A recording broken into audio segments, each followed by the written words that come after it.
Qui n'a pas rêvé de voir un jour les grands temples d'Angkor, au Cambodge? Angkor Wat, le plus célèbre et le plus parfait des monuments khmers. Le Bayon et ses fascinantes tours à visage. Taprom et ses galeries couvertes de racines et de lianes au cœur de la forêt.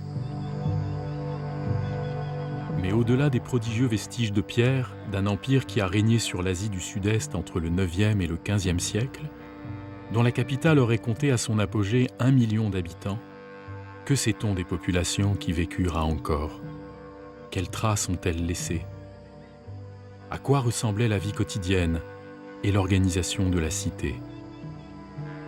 Et les maisons, construites en matériaux périssables et dont il ne reste rien. Quelles étaient les coutumes et les croyances de ce peuple qui a façonné Angkor et en a fait la grandeur? Après un siècle d'archéologie consacrée à la sauvegarde des temples et à la connaissance des règnes de cette civilisation éteinte, c'est à la vie quotidienne et à l'occupation de l'espace que s'intéressent désormais les archéologues. Au cœur de la plaine d'Angkor, un vaste projet de fouilles archéologiques est en cours depuis 2011 à la faveur des travaux d'aménagement de l'aéroport international de Siem Reap. Des archéologues espèrent retrouver des traces des anciennes populations dans une zone qui n'a jamais été étudiée.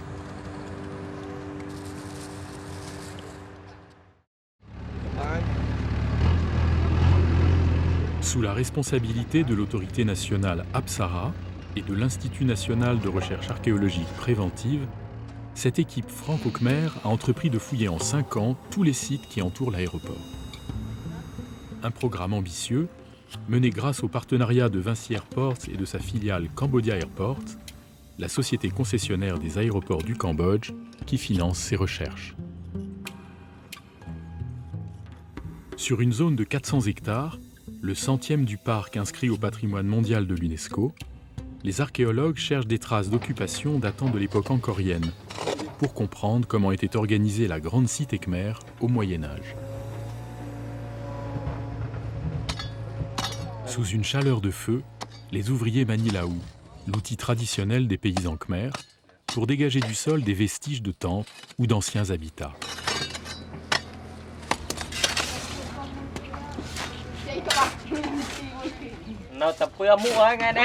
Lointains descendants des habitants d'Angkor, ces paysans habitués à travailler la terre ont été recrutés dans les villages alentours par l'archéologue de l'INRAP responsable des fouilles, Pierre Batti, un passionné du Cambodge depuis une vingtaine d'années. Ma compagne est archéologue, elle travaille à Angkor depuis 1994. Et j'ai eu l'occasion, par son intermédiaire, de venir ici, passer quelques jours avec les enfants, et puis de rencontrer des collègues de l'école française d'Extrême-Orient qui ont trouvé un archéologue inoccupé à Angkor en pleine saison de fouilles. Et puis ça a été l'occasion d'un premier contact avec les réalités archéologiques de ce pays, de cette région. Ça m'a complètement fasciné, et puis d'année en année, j'ai poursuivi, j'ai démarré les fouilles de l'aéroport en 2004, qui ont été l'occasion d'aller beaucoup plus loin, de comprendre pas mal de choses dans le fonctionnement justement de ces sols, de cette civilisation. Et puis j'y suis resté. Je me sens complètement bouleversé par ces sites. Ils font partie de mon imaginaire.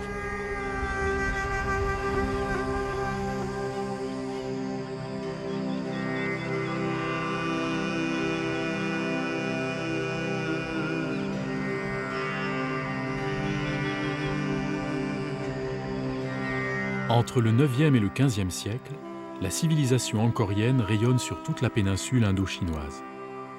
À la fin du XIIe siècle, l'Empire khmer s'étend bien au-delà des frontières du Cambodge actuel. Il englobe le Laos, une partie du Vietnam et de la Thaïlande. Angkor entretient des échanges commerciaux avec l'Inde et la Chine, ses puissants voisins. Signe de son économie florissante, son territoire se couvre de fondations religieuses.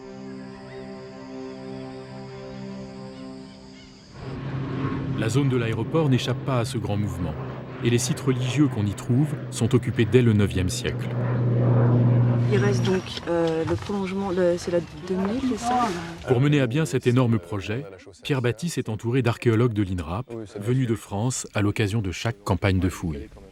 On est plus en droit de rechercher un bâtiment fermé et donc quelque chose qui va former un rectangle ou un carré en appui sur cette... Ensemble, ils encadrent de jeunes archéologues cambodgiens fraîchement diplômés qu'ils forment aux méthodes de l'archéologie préventive au Cambodge et en France. Oh. Tu penses à prendre la mire? Oui. Tu sais t'en servir? Je vais te montrer rapidement. En concertation avec l'autorité nationale Apsara, gestionnaire du parc d'Angkor, le projet vise à les amener en quelques années à diriger des fouilles dans leur propre pays.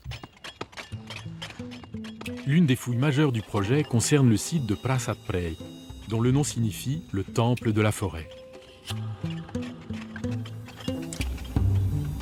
Autour d'un temple et de son bassin sacré, s'est constitué sur une trentaine d'hectares un village au milieu des rizières. Les archéologues pensent y découvrir des traces d'un habitat du Xe siècle, voire plus ancien. Les habitants du village actuel vivent au rythme d'activités traditionnelles, comme sans doute leurs lointains ancêtres, des paysans qui devaient contribuer à l'économie de la cité d'Angkor par la production de riz et l'élevage. Et ce qui motive ce projet, c'est avant tout l'étude des habitats anciens autour de ces monuments, parce qu'on les connaît très mal. Il y a eu très peu de fouilles sur ce genre de choses. Si on regarde un petit village dans la campagne française, il y a des choses récurrentes qui permettent de le définir. Il y a un espace rural, agraire, tout autour. Il y a un réseau viaire, des chemins. Au centre, il y a une église, un lieu de culte. Il y a des maisons, il y a des jardins, donc des maisons de village avec des activités artisanales spécifiques, puis des maisons un petit peu plus dans les écarts, avec beaucoup plus tournées vers l'agriculture. Tout un maillage de faits qui constitue un village, pas seulement à l'échelle de 4 maisons et d'une église, mais à l'échelle d'un territoire. Donc là, l'idée, c'était d'entrer aussi dans cette logique, essayer de voir si on pouvait définir des petits territoires comme ça autour de temples. Et puis, ce qui est absolument passionnant, ce sont les tertres qui sont en périphérie de ces temples et sur lesquels étaient installées les maisons et sur lesquels vivaient les gens. Et c'est là qu'on trouve le plus d'informations, effectivement, sur leur vie quotidienne, sur leurs habitudes, sur plein de choses. Ah, il y a un beau tertre, il est parfait.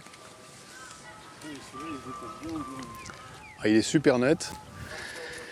Et ce qui est intéressant, c'est de voir ce qu'il y a dessus. Je voudrais établir une cartographie de ce tertre. Où est la maison de la grand-mère? La maison de la grand-mère. La maison des enfants qui est là. Où est le puits? Où sont les bananiers? Où est l'aire de battage? Tu vois, ici. Où est placée la meule de foin? Tu vois, au bout du tertre. Quels sont les espaces vides, les espaces pleins? Les Khmers ont élevé ces petits tertres pour y installer de véritables maisons-cours fermées sur elles-mêmes, plantées d'arbres fruitiers avec un potager. Des digues en forme de chemin, aménagées entre les rizières, permettent de passer d'un tertre à l'autre durant les moussons.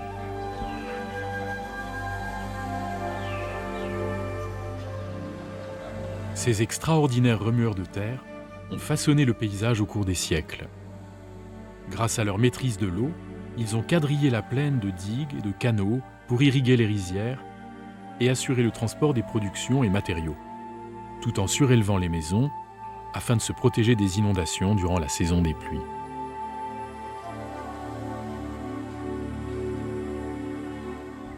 À Angkor, l'eau ne manquait jamais, même durant la saison sèche, grâce à un système hydraulique ingénieux et très développé, fait de bassins, les trapéangs, et de gigantesques réservoirs comme le Barail occidental, situé à quelques centaines de mètres de l'aéroport.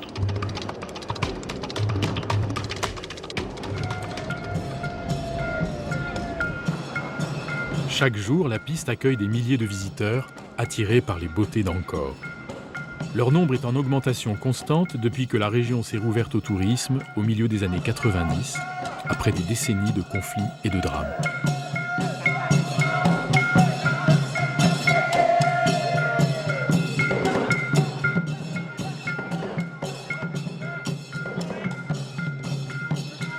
Heureusement, les grands temples d'Angkor ont été épargnés par les guerres, et dressent leur tour imposante dans un parc archéologique de 40 000 hectares où vivent 150 000 habitants.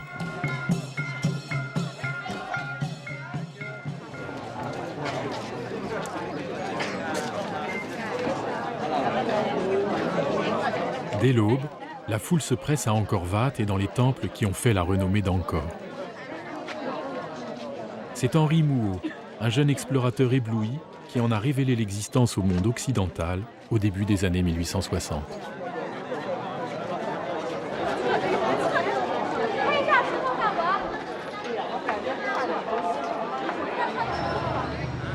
Longtemps restée confidentielle, cette destination attire aujourd'hui de nombreux touristes, en majorité asiatiques. Ce qui représente un atout pour l'économie locale, mais aussi un défi pour la préservation de sites rendus fragiles par l'érosion et le temps.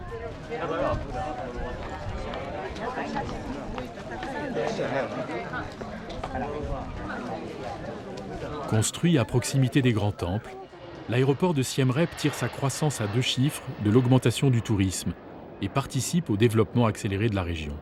En quelques années, il est devenu la plaque tournante de son décollage économique. En 2000, le site, l'aéroport de Siem Reap, accueillait à peu près 200 000 passagers par an. L'année dernière, nous en avons accueilli 2,6 millions. Donc le trafic a été multiplié par plus de 10 en moins de 15 ans. Les travaux et les extensions que nous avons démarrés pour pouvoir porter cet aéroport à une capacité de 5 millions de passagers restent dans l'emprise actuelle de l'aéroport.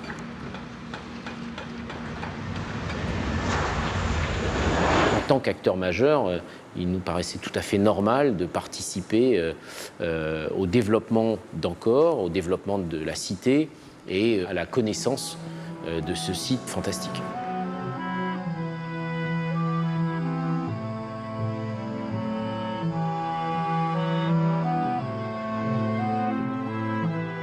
Le premier aérodrome, construit en 1931 dans une zone considérée alors comme vierge de vestiges, a permis aux archéologues de prendre de la hauteur. Avec la photographie aérienne, ils ont pu appréhender les dimensions d'Angkor et son empilement de capitales successives.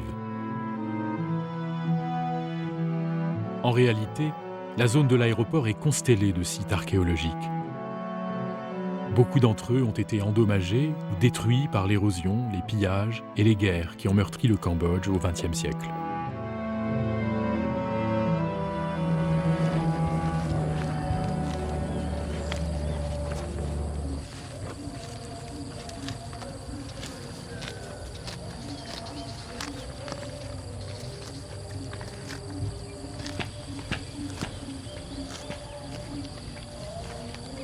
À 7 heures, le soleil est déjà haut quand démarre le chantier. Les ouvriers commencent à dégager le centre de la parcelle à l'emplacement du temple de Prasat Prey.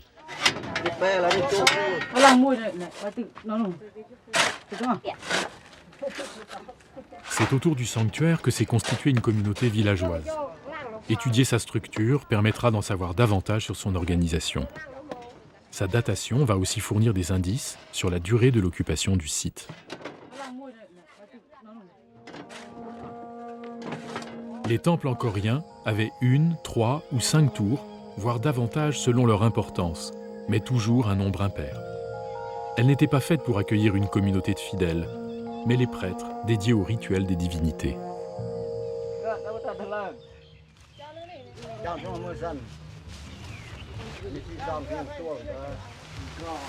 Quand ce temple a-t-il été construit? Jusqu'à quand est-il resté en activité? Quel dieu y honorait-on? Quel lien avait-il avec la communauté villageoise? Les archéologues ouvrent de grands sondages autour du sanctuaire pour chercher des réponses. On travaille sur des superficies qui sont considérables. Donc on a la possibilité, en une fouille, en une fois, de comprendre un site dans sa globalité et ses interactions avec le milieu. Dans leur quête, ils peuvent aussi s'appuyer sur les données LIDAR, une technologie laser qui permet de scanner le sol depuis le ciel en passant à travers la couche végétale. Le but du jeu après, c'était d'arriver d'abord à avoir des éléments de datation sur le temple lui-même qui est très très mal connu, Puis au-delà de ça, le contextualiser en étudiant le village angkorien qui se développe tout autour. Donc c'est là qu'on peut peut-être regarder un peu plus en détail ces fameuses données Voilà. LIDAR. Donc on a un réseau viaire moderne qui passe ici, c'est ce trait noir, ou ce petit relief, de part et d'autre duquel sont installés des tertres. Ici, une très grande plateforme carrée, elle fait 106 mètres de côté, avec une douve d'une quarantaine de mètres de large qui l'entoure. Ici, une chaussée axiale qui relie cette plateforme à un immense trapéangle, pratiquement 7 hectares de plan d'eau. On est dans quelque chose d'assez vaste. C'est un des trapéangles les plus vastes de la zone d'Angkor.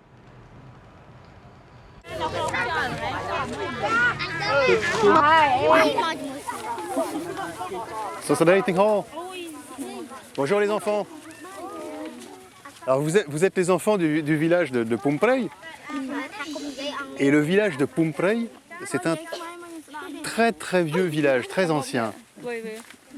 Et ce village, il s'est organisé depuis l'époque ancienne des grands rois d'Angkor autour du temple de Prasat Prey et autour de son bassin. Même s'ils habitent le village, ces enfants ignorent l'histoire du patrimoine qui les entoure, comme pour ce temple, où leurs lointains ancêtres devaient participer aux corvées et à l'entretien des prêtres.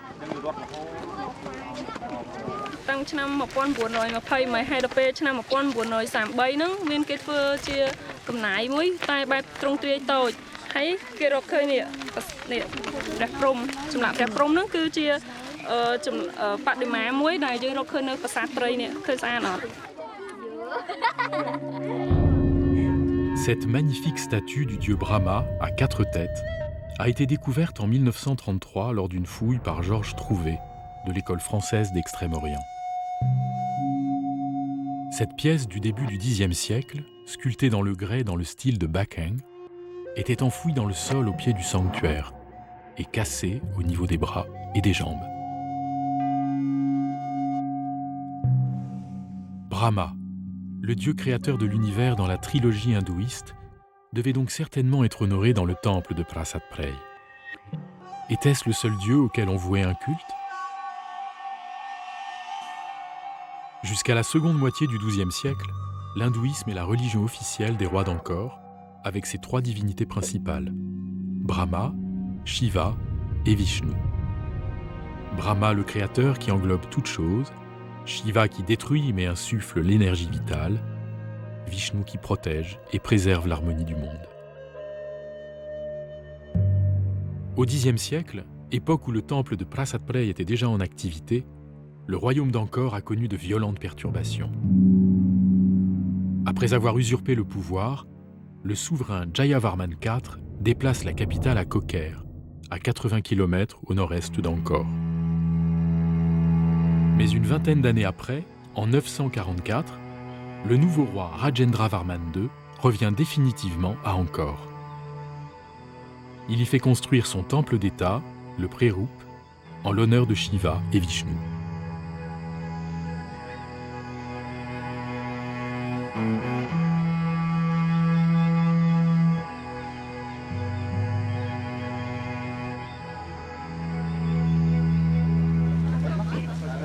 À côté des innombrables dieux du panthéon khmer, règnent sur la terre des esprits du sol très populaires, les Neakta.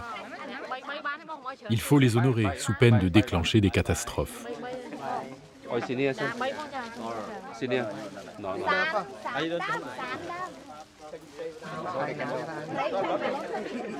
Aujourd'hui encore, on ne plaisante pas avec ces génies fonciers qui régentent la vie des lieux.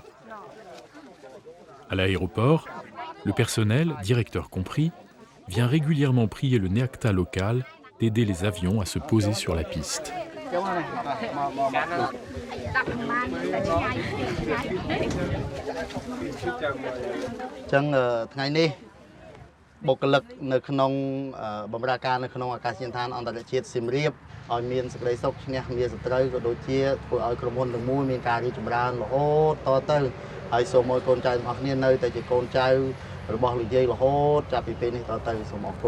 Notre aéroport, c'est à peu près 500 personnes, à 99,99% des Cambodgiens qui vivent aux alentours Donc il y a une vraie proximité. Les villages qui se trouvent autour sont des villages qui abritent nos personnels, qui vivent là, qui vivent avec l'histoire de Siem Reap et l'histoire d'Angkor. Les tertres qui sont ici, ce sont beaucoup de salariés de l'aéroport.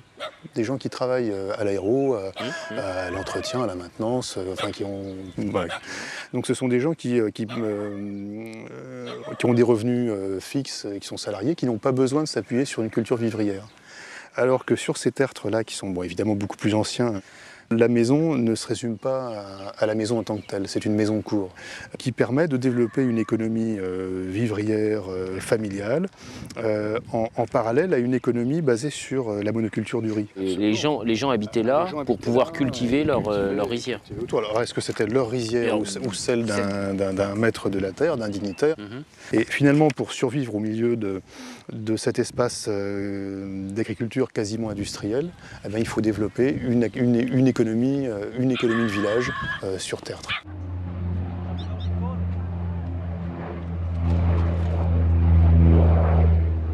En dégageant la tour centrale de Prasat Prey, une mauvaise surprise attend les archéologues. La porte a été cassée par des pilleurs dans les années 80.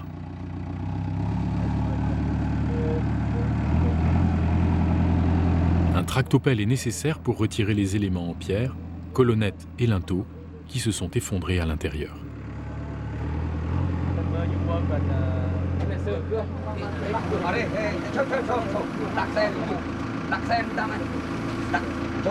La mécanisation des fouilles et l'utilisation de la pelle mécanique ici, au sein d'une zone inscrite au patrimoine mondial, ça peut faire peur à plein de gens. C'est pas un outil qui est facile à manier. Je dirais qu'à l'INRAP, on a 30 ans de recul par rapport à l'utilisation de ces machines. C'est à ce niveau-là, au niveau de la formation, de la transmission des savoir-faire, qu'on est en mesure d'aider les Cambodgiens à anticiper sur ces problèmes d'érosion et de dégradation des sites.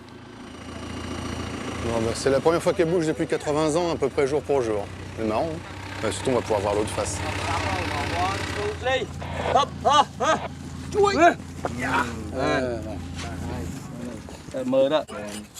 Cette pierre monumentale comporte peut-être une inscription ou des éléments sculptés dans le grès, tels des décors végétaux fréquents sur les portes des temples, qui auraient pu échapper à Georges Trouvé en 1933.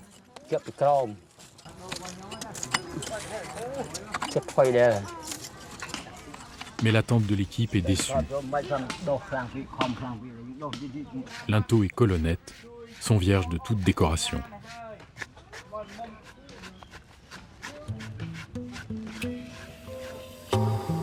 À Prasat Trapeangropur, dans un autre temple important de la zone de l'aéroport, les archéologues ont retrouvé des colonnettes et des linteaux présentant des décors sculptés dans le grès.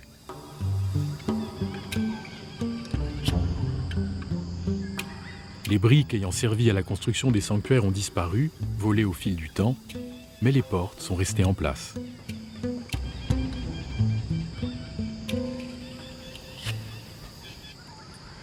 Là, on a un texte gravé dans la pierre, en khmer ancien. Donc ce texte est très important, c'est une ordonnance royale de Rajendra Varman. Ça raconte l'envoi d'une délégation afin de mesurer les terres de Bakeng et de Ropu pour les restituer à nouveau aux dieux de cet endroit. C'est-à-dire qu'on a la trace dans la pierre d'un conflit foncier qui est arbitré par le souverain. Une inscription qui révèle la primauté de la terre dans la société angkorienne, où celui qui la possède détient à la fois la richesse et le pouvoir.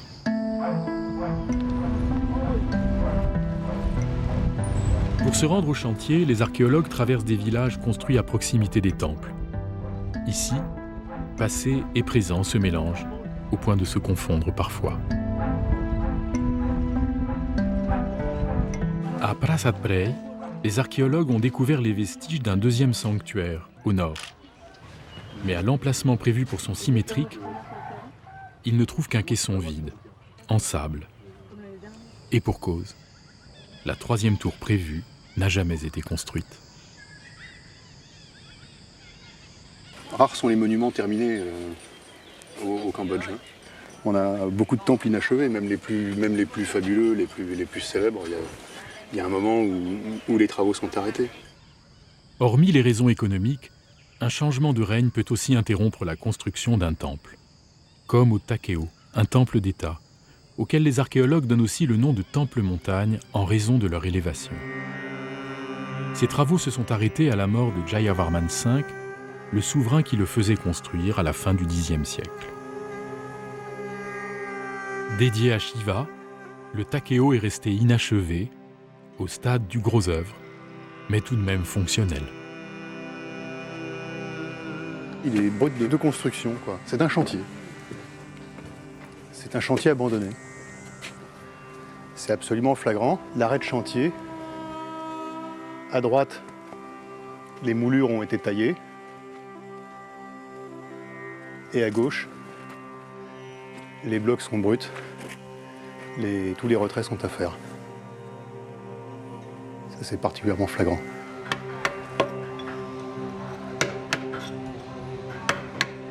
Là, on comprend bien cette question de laisser du gras en fait, sur la construction pour pouvoir ensuite la retravailler, et l'affiner et faire toute la décoration. Les sculpteurs étaient surtout dédiés à des commandes royales. Contrairement aux sculptures de nos cathédrales, les linteaux et frontons n'étaient pas travaillés en atelier mais in situ, à même la pierre des temples, par des artistes juchés sur des échafaudages. Aucune erreur n'était permise.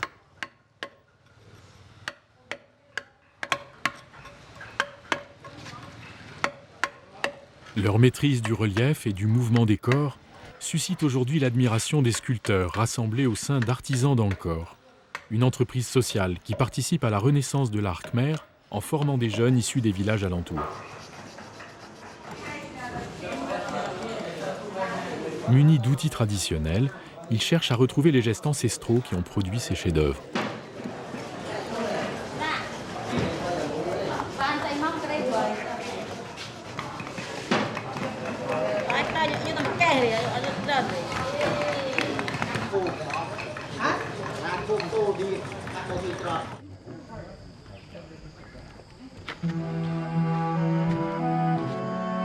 À Banteay Sray, un temple construit au Xe siècle et contemporain des sites de l'aéroport, les décors sculptés atteignent une virtuosité et un raffinement exceptionnels.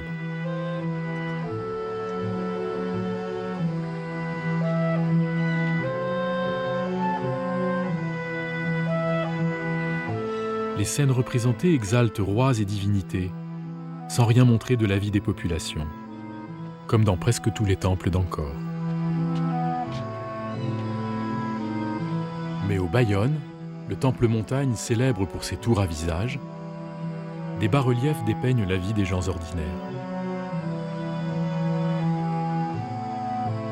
Ici, une femme est en train d'accoucher.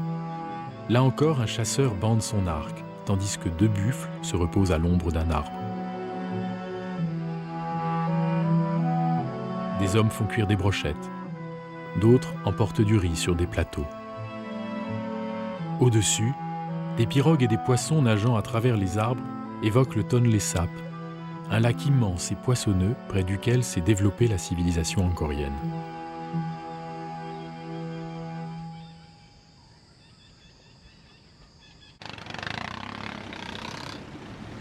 Véritable vivier pour les populations, aujourd'hui comme hier, le Tonlé Sap, situé au centre du pays, est la plus grande réserve d'eau douce d'Asie du Sud-Est. Il bénéficie d'un régime hydrologique unique au monde. Durant une partie de l'année, les pluies de mousson combinées à la fonte des neiges himalayennes gonflent les eaux du Mékong au point d'inverser le cours de son principal affluent en provenance du lac. En 3 mois, le Tonlé Sap voit sa superficie multipliée par 4. Ses eaux s'élèvent de 10 mètres et inondent les rives d'alluvions qui permettent jusqu'à 3 récoltes de riz par an.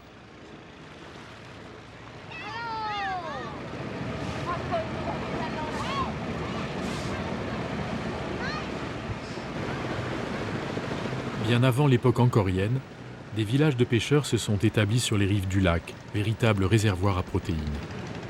Leur population alimente le pays en poissons et coquillages.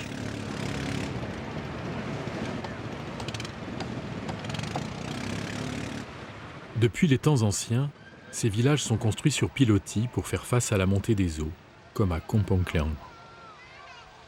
Juchés sur des poteaux de plus de 10 mètres, les maisons sont conçues pour résister aux crues qui inondent la plaine en période de mousson.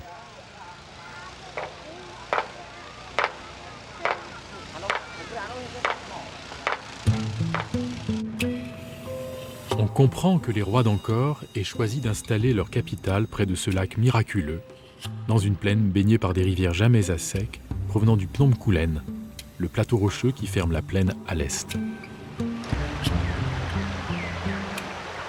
En passant sur les lingas sculptés de ces rivières dédiées au dieu Shiva, l'eau qui s'écoule vers Angkor prend une dimension sacrée. Les archéologues ont maintenant une vue d'ensemble du temple de Prasat Prey.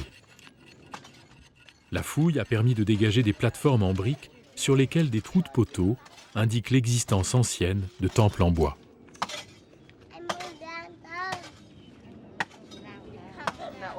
Pour préciser les périodes d'occupation du site, l'équipe creuse des sondages sur les tertres habités les plus anciens.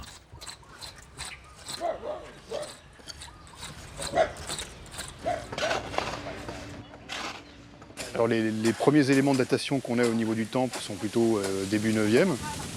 Donc il est possible qu'on ait des maisons, des tertres de cette époque. Pour l'instant, on est plutôt dans des choses un petit peu plus tardives qui commencent au Xe siècle.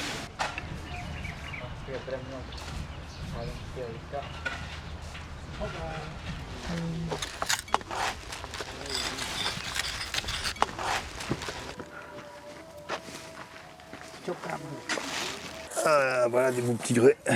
Ça c'est joli comme tout. Ça vient des Kulen. Ça c'est du chinois. Il y a des gens riches sur ce tertre. Hein. Et dans ces niveaux, on a quand même pas mal de pièces d'importation. Sur cette petite portion de territoire angkorien, les archéologues ont retrouvé des céramiques de fabrication locale, mais aussi chinoises ou provenant de Buriram en Thaïlande. Dans la proche banlieue d'Angkor, il semble donc qu'on vivait bien au Xe siècle, sur ces anciens tertres, au point de pouvoir s'offrir des produits de luxe venus de loin.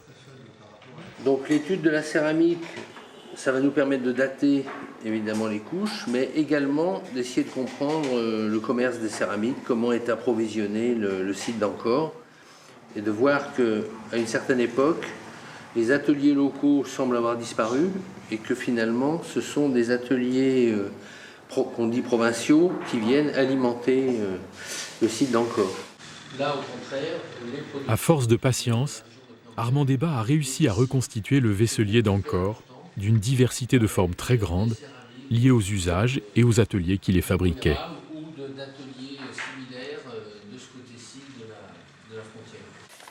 Voilà. Et donc là, on est dans un contexte plus ancien. On est dans le milieu du Xe, dans la troisième quart du Xe siècle jusqu'au début du XIe siècle. Et on a un très beau pot, une très belle urne avec des petites anses. Donc c'est une production locale, mais dont la forme est inspirée de pièces, sans doute de pièces chinoises. Donc c'est vrai que ces objets sont intéressants de ce point de vue, c'est qu'ici on n'a que des formes qui sont archéologiquement complètes, ou presque. Coupe glacurée, récipients à onguent ou à parfum, boîtes en porcelaine. Beaucoup de céramiques retrouvées proviennent de Chine ou sont inspirées de productions chinoises. Au Xe siècle, Angkor est déjà un carrefour commercial entre l'Inde et la Chine, et ses rois entretiennent des relations diplomatiques avec ces deux grands empires. Quant aux ateliers locaux, ils pourvoient à la vie quotidienne, comme ces grandes jarres servant à conserver des aliments.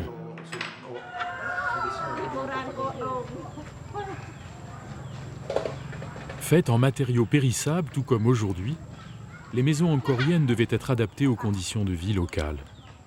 Couvertes de tuiles pour les plus riches, de feuilles de palmier à sucre ou de bananier pour les plus simples.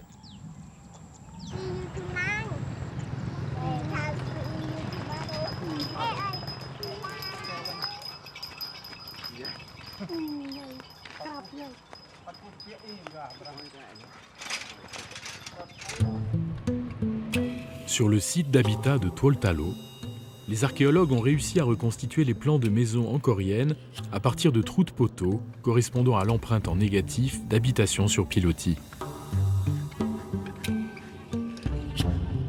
Le matériel domestique retrouvé à proximité prouve que ces communautés villageoises pratiquaient l'élevage, la boucherie, la mouture et le broyage des graines, la pêche, le tissage.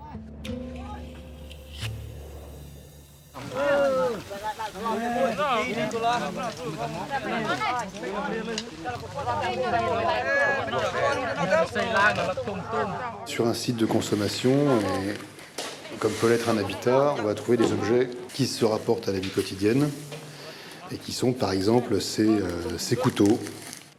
Ce très beau couteau qui provient d'un tertre aux abords du temple de Trapanglopo.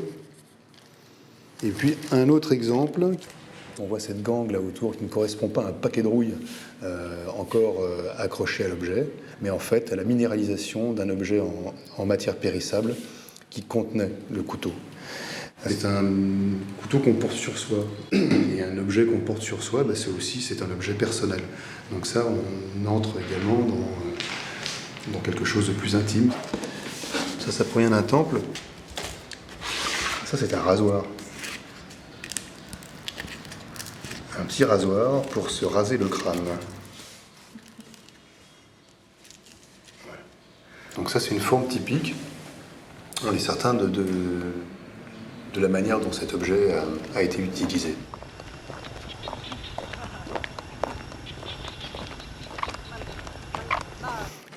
C'est une houe, une splendide houe très très bien conservée.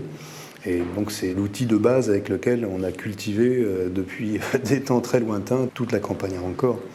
C'est avec cet objet aussi qu'on a élevé des digues monstrueuses, qu'on a créé un réseau de canaux absolument fabuleux. C'est vraiment l'outil de choc pour la construction du paysage à Angkor.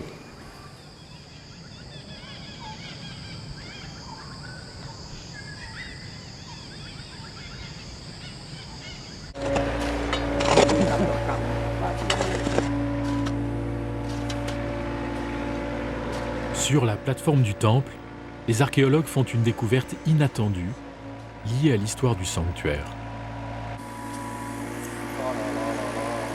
Qu'est-ce que c'est beau! Il est somptueux!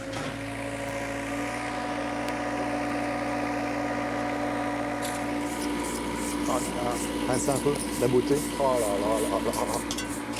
Ah, c'est du caviar pour les archéologues ce truc. Ce seuil en grès orné de feuilles de lotus était à l'origine placé devant la tour principale du temple. Il a été déplacé lors de la réorganisation du site à l'époque post-angkorienne. À mesure que le chantier avance, sous des températures extrêmes, la fatigue s'accumule. Et aussi les surprises. En creusant les abords de la tour centrale, Vitu, l'un des jeunes archéologues cambodgiens, a retrouvé une pierre précieuse mélangée à la terre. Alors qu'est-ce que c'est? C'est un cristal de roche ou c'est une vraie pierre? Bon, ça c'est une des pierres du dépôt de fondation qui était dans les petites cupules sur les blocs de grès cubiques de chaque tour. Dans les cupules, on place les pierres précieuses et puis des petites feuilles d'or estampées. Superbe. Bon, c'est intéressant, on n'en a pas souvent. Ça veut dire que les pillards ont dû la perdre ou la juger sans valeur et ils l'ont jetée. Rares sont les temples d'Angkor qui n'ont pas été visités par des voleurs, jusque dans les années 2000. Les petits trésors cachés sous le piédestal des statues en ont aidé plus d'un à surmonter les temps difficiles. Ce piédestal en grès, dégagé du sol par les ouvriers, a visiblement été déplacé et abandonné par des pillards. Donc ça, c'est la partie supérieure d'un piédestal qui supportait une divinité. Voilà. Et la surface de cette pierre est très très belle et très bien conservée. Et elle présente une série de cupules qui étaient destinées à poser des petits objets précieux pendant le rituel. Là, c'est un très beau grès, il est d'une grande finesse, il est superbe. Alors ce serait bien de trouver le reste de cette statue, ce serait intéressant. Pour l'instant, elle est en kit. Les fragments de statuaires retrouvés dans les parages appartiennent selon toute vraisemblance à un Vishnu. Une main tenant une conque, qui est l'un des attributs du dieu, et deux de ses avant-bras.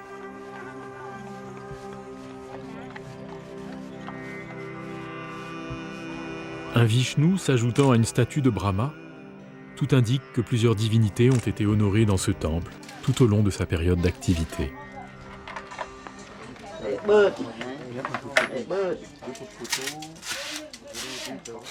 Le dégagement de l'escalier principal qui menait au sanctuaire laisse deviner l'ampleur du temple lorsqu'il était en activité.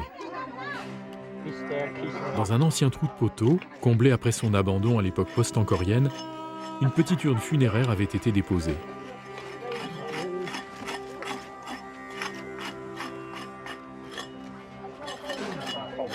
Juste à côté, la terre livre une conque en céramique, un objet rare, appartenant au mobilier d'hôtel du sanctuaire et dédié au service de la divinité.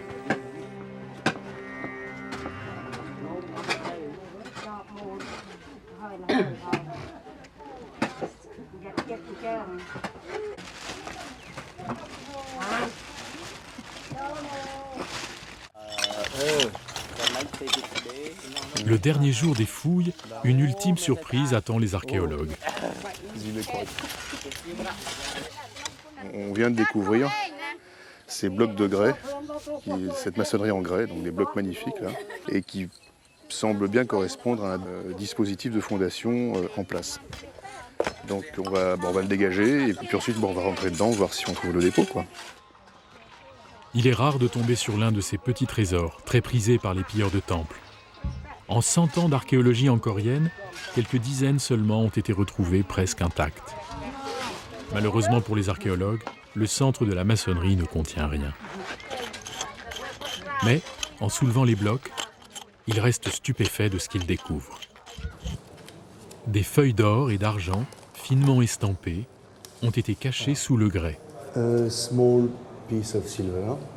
Devant leur évidente fragilité, Pierre Bati décide de consulter Hwat Samnang, responsable de la restauration des métaux au Musée national de Phnom Penh.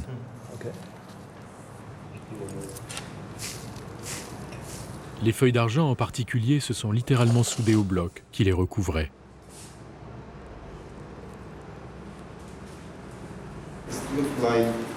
These leaves are very fragile. Yeah. Even though this look intact, but I'm afraid when we try to remove it alone, Yes. it can be broken. As you can see, the condition now is very bad. Hwat Samnang comprend qu'une longue et minutieuse restauration s'impose pour sauver ces trésors d'orfèvrerie. Aucun autre exemple n'a été retrouvé jusqu'ici, mais il faudra encore du temps avant de pouvoir connaître leur histoire.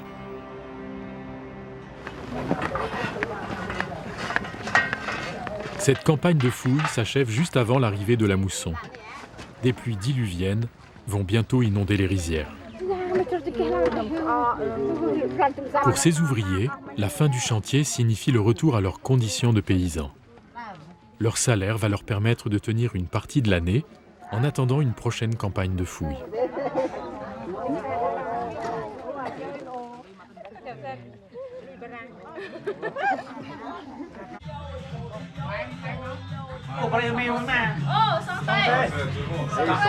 Le dernier soir, l'équipe fête le départ en France de 2 archéologues cambodgiens, Sreypich et Ratet, qui vont suivre un stage de 3 mois sur des chantiers de l'INRAP.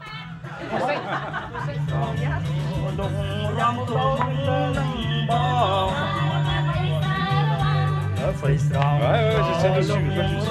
J'essaie de suivre les pas. Pas facile.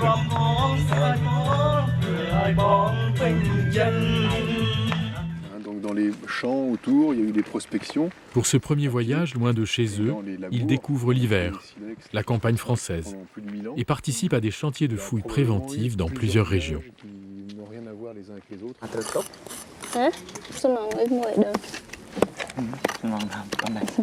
Puis de faire 500.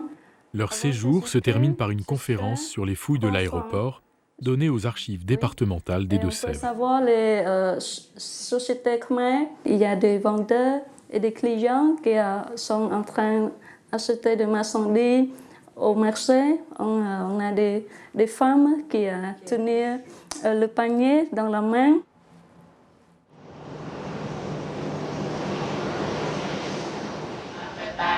À l'aéroport de Siem Reap, un nouveau terminal est inauguré en présence du gouverneur de la province et du ministre de l'Aviation civile.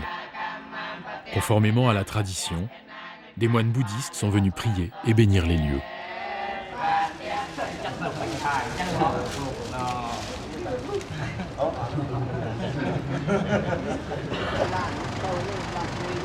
Avec le retour de la saison sèche, une nouvelle fouille attend maintenant les archéologues sur un site inédit. L'objet de leurs attentions est un temple anonyme, répertorié sous le nom de CP707. Situé en bordure de la piste, son accès nécessite la fermeture de l'aéroport. La fouille ne peut donc se dérouler que de nuit. Pour cette campagne inhabituelle, Pierre Batti a constitué une équipe restreinte avec les ouvriers les plus motivés. Depuis la fin des conflits, l'aéroport a été déminé. Mais chaque année, des engins explosifs refont surface, vestiges des violents combats qui ont eu lieu ici. Un démineur vérifie donc que la zone est bien sans risque. Des photos aériennes des années 50 montrent à cet emplacement un sanctuaire nivelé par l'érosion. En 1966, des travaux d'agrandissement de la piste ont fini de le détruire. Les archéologues cherchent des indices qui pourraient les éclairer sur la fabuleuse découverte faite à l'époque. On sait qu'on a une cache qui a été découverte ici en 1966 avec de nombreux bronzes, des représentations de divinités de très belle qualité. On essaie actuellement de documenter le site d'où proviennent ces merveilles et qui a été donné pour détruit jusqu'à présent. Donc je voulais quand même vérifier s'il y avait des choses en place.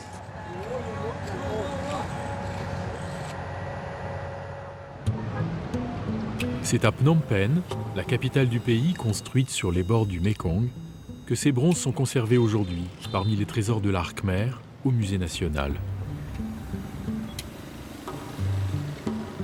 Pierre Batti a de nouveaux rendez-vous avec Roat Samnang.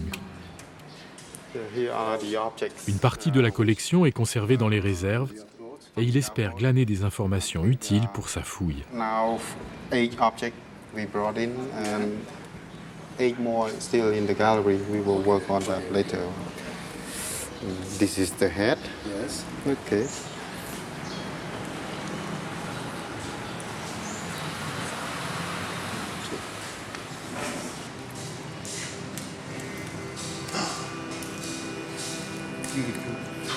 C'est fabuleux.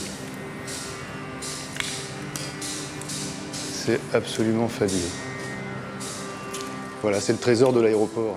Et c'est un ensemble absolument inouï de 44 statues qui s'échelonnent entre le 11e et le 13e siècle au niveau datation, mais avec des pièces absolument fondamentales, comme ce Sadashiva. C'est vraiment l'être suprême. C'est un dieu qui contient en lui l'univers et sa fin. Un personnage extrêmement important du Panthéon.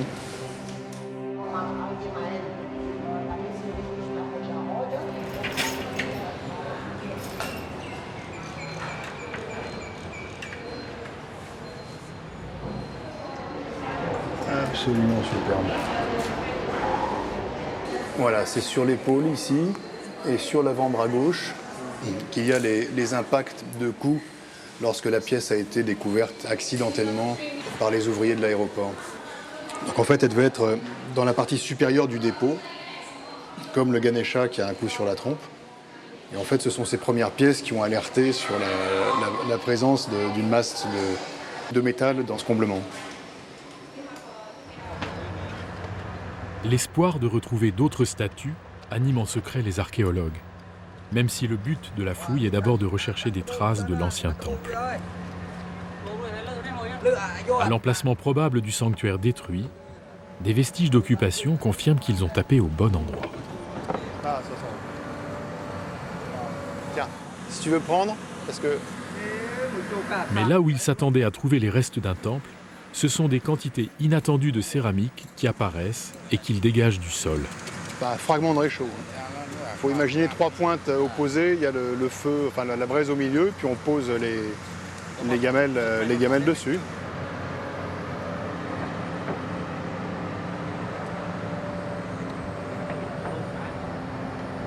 Bon, ben, on a une bonne surprise là ce soir. On commence à comprendre des choses à propos de ce site. Enfin, ce soir, ce matin d'ailleurs, parce qu'il est... Il est pas tôt. Il est tôt, pardon. Et en fait, quand on observe attentivement les sols qu'on est en train de décaper, eh bien, on peut voir de manière extrêmement nette des trous de poteaux. Là, on voit bien le comblement très très sombre, cette tache sombre en fait qui correspond au comblement d'un trou creusé dans le sol. C'est le négatif d'un poteau qui supportait une construction. Ces trous de poteaux sont associés à des quantités très abondantes de matériel archéologique, donc de céramique en l'occurrence, caractéristique d'un site de consommation, d'un habitat.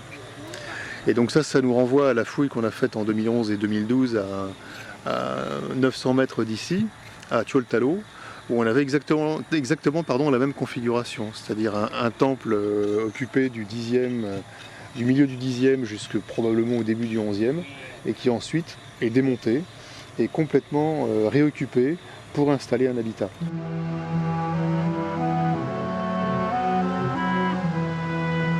Sur ce terrain occupé aujourd'hui par la piste, des communautés villageoises se sont donc installées au XIIIe et XIVe siècle sur le site d'anciens temples, après leur abandon. Des populations dont on sait qu'elles n'avaient sans doute pas accès aux sanctuaires en activité, réservés à des élites religieuses.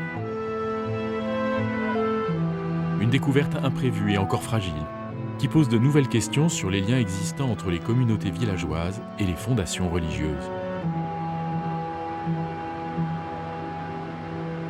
Mais pour l'heure, il faut reboucher les tranchées et libérer la place, en prévision du premier vol du matin.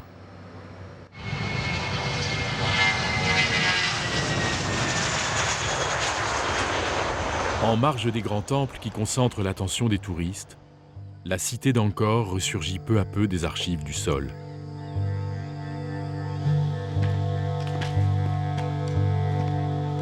Il reste encore beaucoup à découvrir sur les liens de ces communautés villageoises avec le cœur de la cité.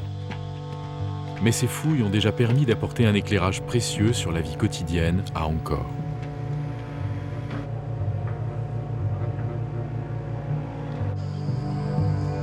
En faisant réémerger le passé lointain de ce pays qui a tant souffert dans la période récente, ces découvertes sont pour les Cambodgiens un moyen de se réapproprier leur histoire pour s'ouvrir au futur.